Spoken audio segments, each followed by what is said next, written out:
تو یہاں سلطان کا معنی ہے اقتدار، قوت اور کیا ہے دلیل. لا تنفذون الا بسلطان کی دلیل سے. دو تین آیاتیں اور ہیں سلطان کے مفہوم کے لحاظ سے.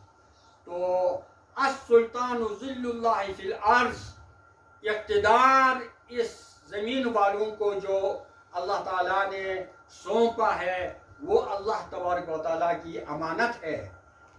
من اہانا سلطان اللہ فی الارض، جو آدمی جس کو یہ اقتدار حاکمیت دیا گیا ہے اس نے اس کو غلط استعمال کر کے اس کی توہین کی، اہانہ اللہ، اللہ تبارک و تعالیٰ اس کو ذلیل کر کے چھوڑیں گے.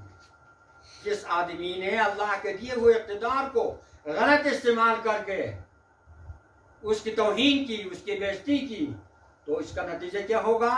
اہانہ اللہ، اہانہ اللہ، اللہ تبارک و تعالیٰ اس کو بھی عزت کر کے چھوڑیں گے. ہمارے نظروں کے سامنے ہے سب جن لوگوں کو اسی پاکستان میں اقتدار ملا اور انہوں نے اس اقتدار کی جو ہے اس کے قدر نہیں کی، اس کو غلط استعمال کیا، تو اللہ تبارک و تعالیٰ نے ان کو ذلیل کر کے چھوڑ دیا.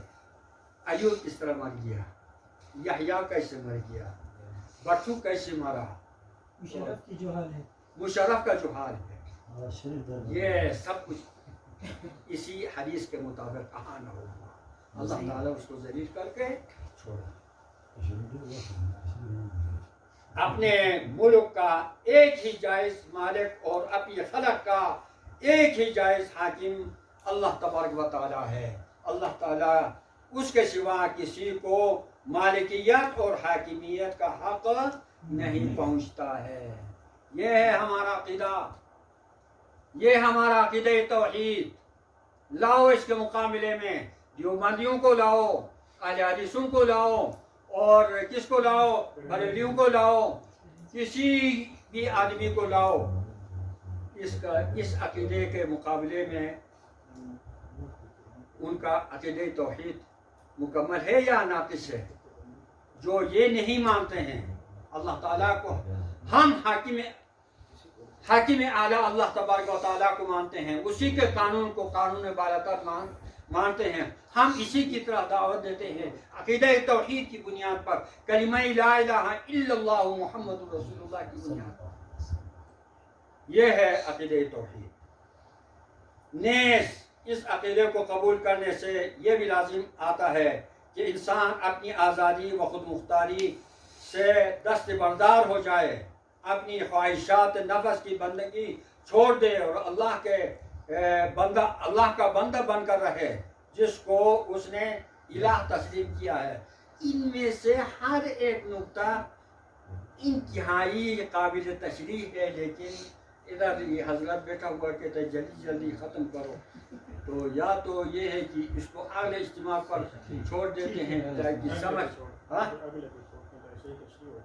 چلتے ہیں. پھر اس عقیدے کو قبول کرنے سے یہ بھی لازم آتا ہے کہ یہاں سے آگے جو ہے ہم پھر وہ کرتے ہیں، اس کو ہم صحیح طریقے سے سمجھنے کے بعد تھک بھی جاتے ہیں.